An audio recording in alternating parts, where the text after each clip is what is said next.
नमस्कार मित्रों, स्वागत है आप सभी का एक और नई वीडियो में। मित्रों, आज हम आपको महायोग टीवी चैनल के माध्यम से मैं जानकारी बताने जा रहे हैं जो आपको अभी तक ना तो पता होगी और ना ही किसी ने आपको बताई होगी। इसलिए आप माता, बहन, भाई कोई भी या फिर पिता इस वीडियो को देख रहा है तो इस वीडियो को एक बार पूरा जरूर देखें, क्योंकि इतनी ज्ञानवर्धक हमने जानकारी इस वीडियो के माध्यम से आपको बताने का प्रयास किया है, जैसी जानकारी आपको ना तो YouTube पर मिलेगी और ना ही किसी और जगह पर, प्लेटफॉर्म पर, यानी कि यह वीडियो आपको देखने को मिलेगी। क्योंकि जो जानकारी हम आपको बताने जा रहे हैं वह स्वयं देवों के दीप महादेव द्वारा एक ग्रंथ में बताई गई है। वही जानकारी आज हम आपको बताने जा रहे हैं, तो इसलिए आप इस वीडियो को पूरा ही देखें। साथ में हर एक माता बहन तक यह वीडियो शेयर करें, भाई बहन तक इस वीडियो को शेयर करें, क्योंकि इतनी ज्ञानवर्धक जानकारी आपको देखने को कहीं नहीं मिलेगी। चलिए शुरू करते हैं।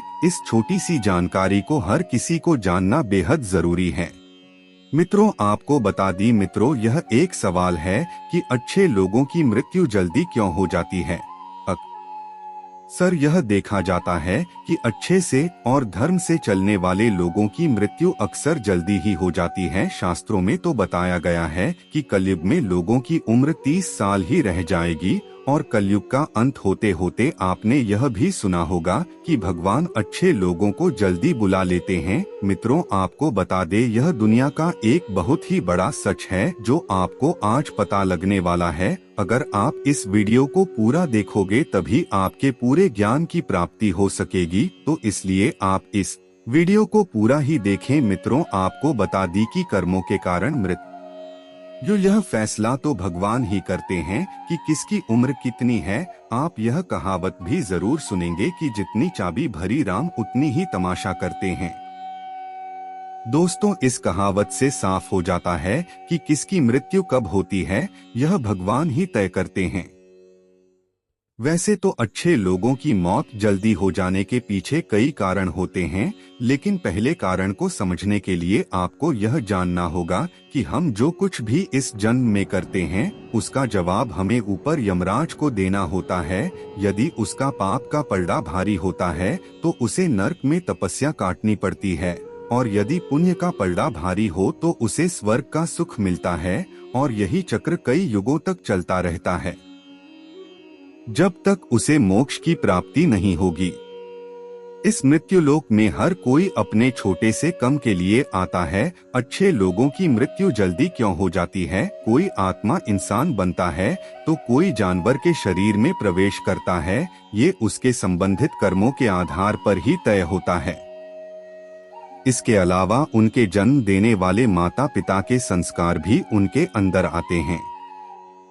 इसके बाद वो जो कर्म करेगा उसके होश से उसे पुण्यात्मा या फिर दुरात्मा कहा जाता है। अब यही पुण्य आपकी मृत्यु की तारीख को भी बदल देते हैं। जिस तरह से एक जज जेल में रहने वाले कैदी के व्यवहार को देखकर उसकी सजा कम कर देता है, ठीक उसी तरह भगवान भी देखते हैं कि इंसान मौत में जाने के बाद अच्छा कर्म कर रहा है और उसे अपने किए की सजा मिली है, और जब उन्हें लगता है कि अब उसे मृत्यु लोक में नहीं रहना चाहिए तब वह उसे बुला रहे हैं। अच्छे लोग अपने पाप का फल जल्दी ही काट लेते हैं। भगवान के विधान के अनुसार प्रत्येक व्यक्ति को केवल इतना ही दंड दिया जाना चाहिए जितना कि पाप किया जाता है। अब क्योंकि अच्छे लोगों के पाप कर्म बुरे लोगों के पाप कर्मों की तुलना में अधिक होते हैं, इसलिए अच्छे लोग अपने पापों का फल जल्दी ही कम लेते हैं। हिंदू धर्म की मान्यता है कि भगवान हर अच्छे व्यक्ति को किसी न किसी उद्देश्य के साथ मृत्युलोक में मान्यता देते हैं और भगवान का अपना अवतार लक्ष्यों में शामिल होता है। इसीलिए जब वो उद्देश्य जल्दी हो जाते हैं तब भगवान उन्हें वापस बुला लेते हैं। अच्छे लोगों की मौत उनके अच्छे कर्मों पर ही लगातार करती है। इसके अलावा आपको ये भी बताते हैं कि जो लोग ये कहते हैं कि मरने के बाद इंसान खाली हाथ जाता है, उन्हें जान लेना चाहिए कि 3 चीजें ऐसी हैं जो मरने के बाद भी उनके साथ जाती हैं।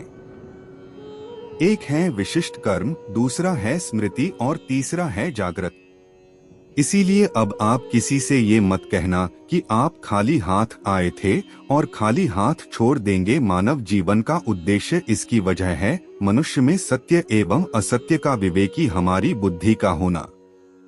लेकिन इस धरती पर हम दुनियादारी के चक्र में कुछ इस तरह फंस जाते हैं कि हमारी बौद्धिक सीमा में ही सिमटकर रह जाती है। हम सब कुछ अंतर्निहित सुखों को ही मानक सब कुछ मानते हैं। यही गलती हम कर जाते हैं, क्योंकि इसके बावजूद कोई भी व्यक्ति यह दावा नहीं करता कि वह पूरी तरह से सुखी है।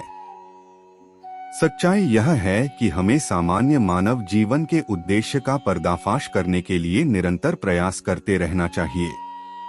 यह सच है कि आपके और आपके परिवार के भरण पोषण की जिम्मेदारी हमारी है और हमें इसे हर हाल में निभाना चाहिए। लेकिन क्या आप यह समझ पाते हैं कि आप कितने दिनों तक या कितने सालों तक इस जगत में बने रहते हैं और आपकी मंजिल बन जाती है?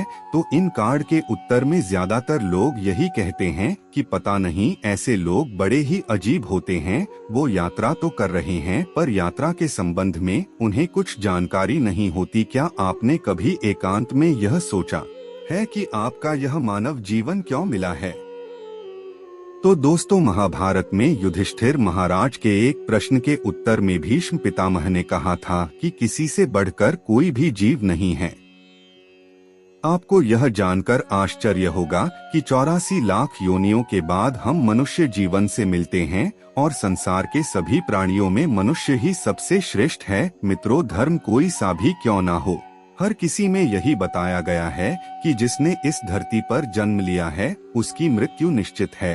और अगर बात सनातन धर्म की करें तो इसकी एक मान्यता के अनुसार बच्चे के जन्म की छठी रात ही ब्रह्मा जी उसकी किस्मत लिख देते हैं, जिसमें उसके आने वाले कल जैसे विवाह, पढ़ाई, नौकरी, यहाँ तक कि मृत्यु की तारीख तक शामिल होती है। ऐसी जानकारी आपको किसी यूट्यूब चैनल के माध्यम से बताई नहीं जाएगी, जो महायोग टीवी चैनल के माध्यम से आपको बताई जाती है। मित्रों, आपको बता दें कि इसी तरह दोस्तों श्रीमद् भगवद गीता में भी भगवान श्री कृष्ण कहते हैं कि ये एक आध्यात्मिक और ईश्वरीय जीवन का पद है जिसे प्राप्त करके मनुष्य मोहित नहीं होता।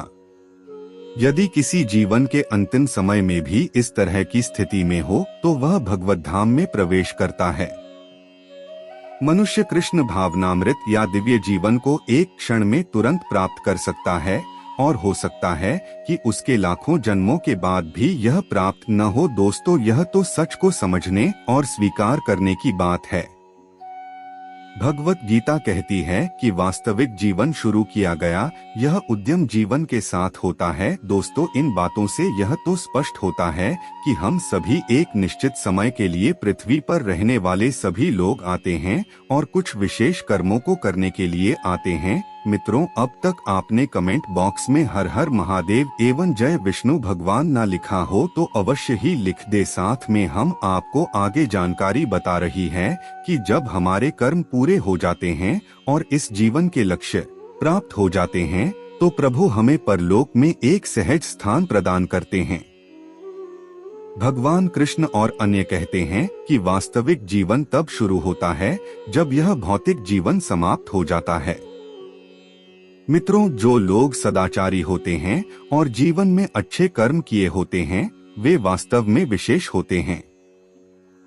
जब उनकी मृत्यु का समय निश्चित हो जाता है तो दोस्तों वे इस दुनिया को छोड़कर आगे की यात्रा जारी रखते हैं। अच्छे लोगों के साथ बुरा क्यों होता है? मित्रों, आपने देखा होगा कि पूजा पाठ और धर्म कर्म करने वाले लोगों की जिंदगी बुरे कर्म करने वालों की तुलना में काफी कठिन है। आपने यह निश्चित रूप से सोचा होगा, तो आप इसके रहस्य कथनों को खोलेंगे। आपके पुराणों में वर्णित एक कथा असंख्य है जिसके माध्यम से आप समझेंगे कि प्रत्येक प्राणी को उसके कर्म के अनुसार ही फल मिलता है। अगर कोई अच्छा कर्म करता है तो उसे अच्छा फल मिलता है और अगर कोई बुरा कर्म करता है तो उससे दुख मिलता है।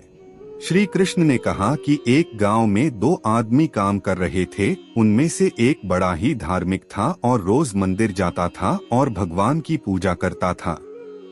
लेकिन दूसरा आदमी नास्तिक था और वह भी रोज मंदिर गया था और वहां से उसने जूते चप्पल और दाल पती से पैसे चुरा लिए थे। एक दिन उस गांव में बहुत जोर की बारिश हो रही थी और उस समय मंदिर में पुजारी के अलावा और कोई नहीं था। नास्तिक वाला मंदिर गया और उसने तुरंत ही सारा धन चुरा लिया और वहां से चला गया। उसी समय आस्तिक वाला आदमी भी मंदिर गया और भगवान की पूजा करने लगा। उसी समय मंदिर के पुजारी ने उसे देख लिया और उसे ही चोर समझ लिया।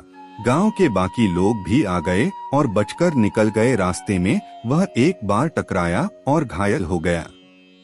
आस्तिक व्यक्ति को वह व्यक्ति मिला जिसने मंदिर में चोरी की करोड़ों कल्प जाने पर भी पाप कर्म का बिना भोगे नाश नहीं होता। कुछ समय बाद दोनों व्यक्तियों की मृत्यु हो गई और वहां आस्तिक व्यक्ति ने यमराज से पूछा कि उसके साथ ऐसा क्यों हुआ। यमराज ने कहा कि जिस दिन तुम पर झूठा आरोप लगाया गया था उस दिन तुम्हारा जीवन समाप्त हो गया था, लेकिन तुम्हारे द्वारा किए गए अच्छे कर्मों के कारण तुम बच गए। यमराज ने कहा कि दूसरी ओर किसी व्यक्ति के भाग्य में एक राजा बनना लिखा था, लेकिन उकेसे पाप कर्मों के कारण वह एक मामूली चोर बना रहा। मित्रों, दूसरे और शास्त्रों में यह भी बताया गया है कि करों कल्प अनुमान जाने पर भी पाप कर्म का बिना भोगे नाश नहीं होता। इसलिए जो व्यक्ति पाप करता है वह हो सकता है कि आज खुश हो, लेकिन उसे अपने पाप का फल कभी नहीं तो कभी छोटा नहीं मानता। इसी तरह से एक कहानी यह भी है कि एक बहुत ही ज्यादा पापी व्यक्ति एक रास्ते से जा रहा था और वहां बहुत सारा सोना मिल गया, और जब उसी रास्ते से एक अच्छा और धर्मात्मा व्यक्ति जा रहा था जिसे कांटा लग गया और वह जोर से जमीन पर गिर गया। वहां के कुछ लोगों ने सोचा कि यह तो बड़ा गलत हो गया और फिर वे दोनों आदमियों का चक्कर ले गए एक पंडित को दिखाई दिए। पंडित जी ने बताया कि वह जो पापी व्यक्ति है उसकी नियति में राजा बना था, लेकिन उसके द्वारा पाप के कारण उसे इतना सोना ही केवल मिल पाया है। दूसरी ओर भले ही किसी भी धर्मात्मा के जीवन का आज आखिरी दिन था, लेकिन उसके द्वारा अच्छे कर्म किए गए क्योंकि उसे केवल एक कांटा ही लगा और वह बच गया। क्या अच्छे कर्म करके बुरे कर्मों के फल से बचा जा सकता है? शास्त्रों में बताया गया है कि व्यक्ति को अपने अच्छे और बुरे कर्मों के फल अवश्य ही पढ़ने वाले होते हैं। अच्छा कर्म करने से अच्छा फल मिलता है और बुरा कर्म करने से बुरा फल मिलता है।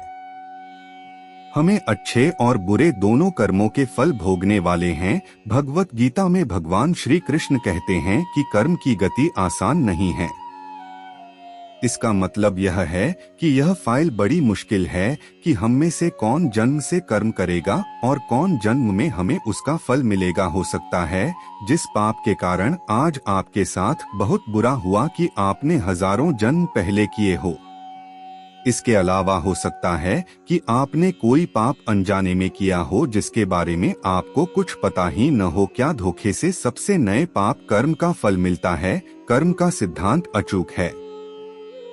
यदि आप कोई गलत कर्म करते हैं तो आपको उसका फल अवश्य मिलता है, चाहे आप उसे जानबूझकर या अनजाने में। शास्त्रों में एक बहुत ही अच्छा उदाहरण देखने को मिलता है, जो यह है कि अगर आप अनजाने में छुए तब भी आपका हाथ तो जलेगा ही। शास्त्रों में ऐसी कई कहानियां इसी तरह से होती हैं कि अनजाने में पाप का फल भी लोगों को मिल जाता है।